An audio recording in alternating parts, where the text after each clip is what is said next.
A random day in June has turned into a wild one in the NFL. The Steelers and Dolphins completing a blockbuster trade moments ago, headlined by Minkah Fitzpatrick, some draft picks for Jalen Ramsey and Jonnu Smith. We'll break it down, in particular how it impacts the Cowboys as they get set up for their 2025 season. Before we get into that, we are in a like battle, the final day of the like battle against the 49ers report. We were down about 1,000 yesterday. Now we're up about 1,000. Help us out. Keep it going. Like the video for me on today's show. So this is, the blockbuster trade details. Jalen Ramsey, the cornerback, Jonnu Smith, the tight end, a 2027 7th round pick, so next year's draft, not the upcoming one. The Dolphins are getting back Minkah Fitzpatrick, and they're getting a 2027 5th round pick. Initially, this was Jalen Ramsey's going to the Steelers. Then it's a pick swap. It's a trade swap. Minkah and Ramsey for each other. And then Jonnu Smith got put into the fold in the reporting, and these are the full details. So it was kind of just Jalen to Pittsburgh. Then it was Jalen for Minkah. Then it was Jonnu separately. Then it was all together. So just a wild morning in the NFL. A very NBA-style trade on the day NBA free agency opens up. This is how the Jalen Ramsey trade impacts the Cowboys. The obvious one is this. He's not going to be a member of the Cowboys organization. I never really thought the Dallas Cowboys were going to be in on the Jalen Ramsey trade sweepstakes. He was already too expensive. That was mostly from a monetary perspective. What is noteworthy to me is somehow Jalen Ramsey got a raise out of this. I don't really know how he pulled that off. I think credit, hustle to him. It got an extra $1.5 million, essentially I think guaranteed some incentives. I also think the Minkah Fitzpatrick element of this is insane. The Cowboys years ago did have interest in a Minkah Fitzpatrick trade, but their offer never got close to what Pittsburgh gave up to get Minkah at that time. That part was crazy for me. So that even being involved was wildly unexpected. Dallas obviously was not going to go pursue a Minkah Fitzpatrick trade. I think he was really only available in the Jalen Ramsey trade anyway. Also takes them out of the Jonnu Smith running, which they were never in anyway. He also got 1 year, $2 million. You weren't trading for either of those guys. You weren't going to go get Minkah. You weren't going to go get Jonnu Smith at 1 year, 12 tacked on. That was way too expensive. And you weren't going to get Ramsey anyway because he was just never going to be in the cards at his cost, which now went up somehow. So, give me your one-word reaction to the Jalen Ramsey for Minkah Fitzpatrick trade. One word and one word only. My reaction was literally the meme of the guy going like this or just that. I freaked out. One-word reaction. Mine was, wow. Maybe an expletive mixed in there too. Don't put that in the comments so YouTube might get mad at you. Let me know at the pinned comments of today's show.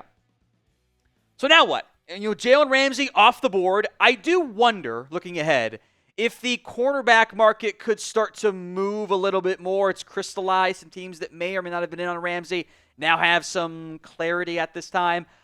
I would like to go get another corner. I would like to find a veteran to help fill the stopgap that I very well might end up needing, especially early on this season. I believe in Deron Blaine. He's a good player. I think he's going to be awesome. Kaiir Elam, he is awesome, I should say.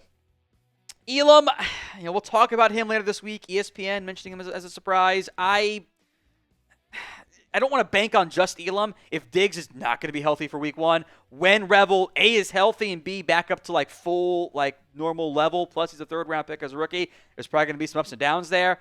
The depth is Kalen Carson. Every time Izzy Mukuamu plays, he plays well, but it's a little bit dicey. Andrew Booth, Troy Pry, they brought in Robert Rochelle, who doesn't move the needle for me at all. I don't know what they're going to do. So I would like to go find a veteran. Now, there are many teams, I think, that could be in the market for a corner. The Carolina Panthers have been kind of linked to Jalen Ramsey. Obviously, us.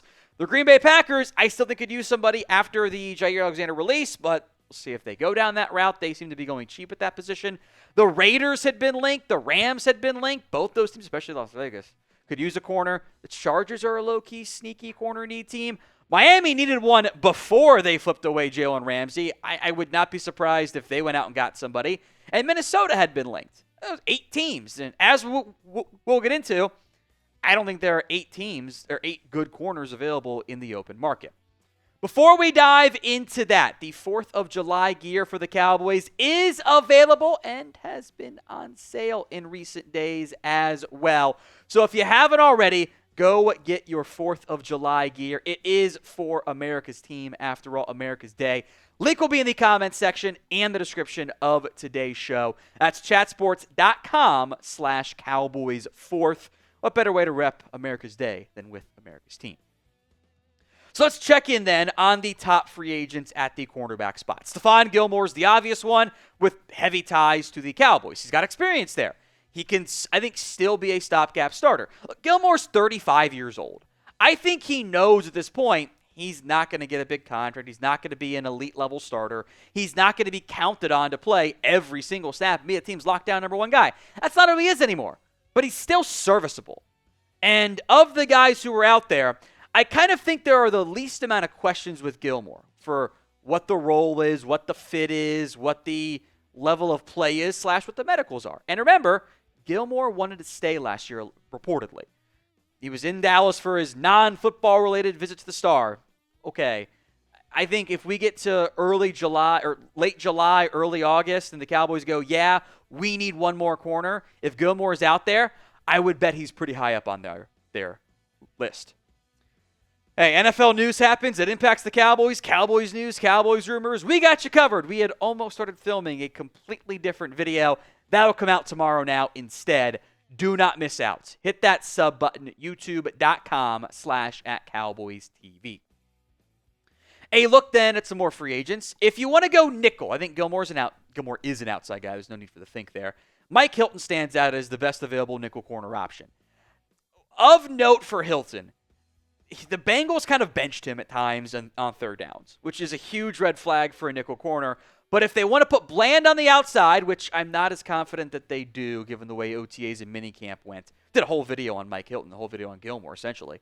I think he makes sense as like a run-stopping nickel focus, which you could actually benefit from. So Hilton is on there. Rasul Douglas, I fully expect he ends up signing somewhere at or around training camp. I know the Texans have had some injuries. There've been some speculation there. I kind of don't buy it. He's kind of marked off the Eagles and don't want to go back to Green Bay. Had a visit with Seattle, some other teams. Seattle went out and got Shaq Griffin. Only 30 years old. I think he wants a chance to start an entire season, though. He might be a great fit for like a Miami or somewhere where there's more guaranteed playing time. Asante Samuel is kind of the wild card right now because I don't know how the medical checks out. He had neck surgery earlier this offseason. That's a red flag. Anytime you go get neck surgery, that's like, oh boy, that's not good. Like, come on. That's a very bad sign. He only played 4 games last year. Dealt with some stinger issues. Seems like that's kind of been a lingering problem for him, and the neck surgery, in theory, is going to fix it. But honestly, outside of, like, Tyron Smith, there are very few players that, like, get neck or back surgery and then get better or, like, stay the same. Like, it's normally kind of the beginning of the end. So medical's got to be vetted there, but it'd be a fun fit if the Cowboys can get over their arm length stuff. So predictions, will the Cowboys end up adding a corner? 1 for yes, 0 for no. Some other names I'll mention. I don't love them. It's just like you got to get somebody in there types. Jack Jones is a wild card in more of a bad way than Asante Samuel is. When it's good, it's really good. When it's bad, it can be ugly and it can be messy, and that's not something you want at corner because bad and messy at corner oftentimes ends up resulting in big-time plays being allowed, and that's never a good thing. I do think Kendall Fuller's a good name as like the top alternative option. I don't know if I fully trust him as a starter anymore, but I think he can sub in as both an inside and outside piece. Like, if you feel good about Savone Revel and Kyer Elam starting, but you don't like Andrew Booth or Izzy or something, if you can get Kendall Fuller in to be your number 4, I actually think that's a pretty good idea for the Cowboys. He also might be looking for more, though. And then there's Cam Sutton, who was kind of bad last year for Pittsburgh in the nickel. He didn't have his best stuff, was suspended for a good portion of the season, was not the guy he was in his prime with Pittsburgh, the guy that only got cut by Detroit because of off-the-field stuff. I wouldn't be shocked if if he got a chance somewhere, but if you're going nickel, I'd rather go Mike Hilton in the end. All right, name a corner who you want to add. It can be a guy we didn't mention. You can go try to find a trade partner if you want. I don't think a trade is going to happen. But let me know in the comments of today's show.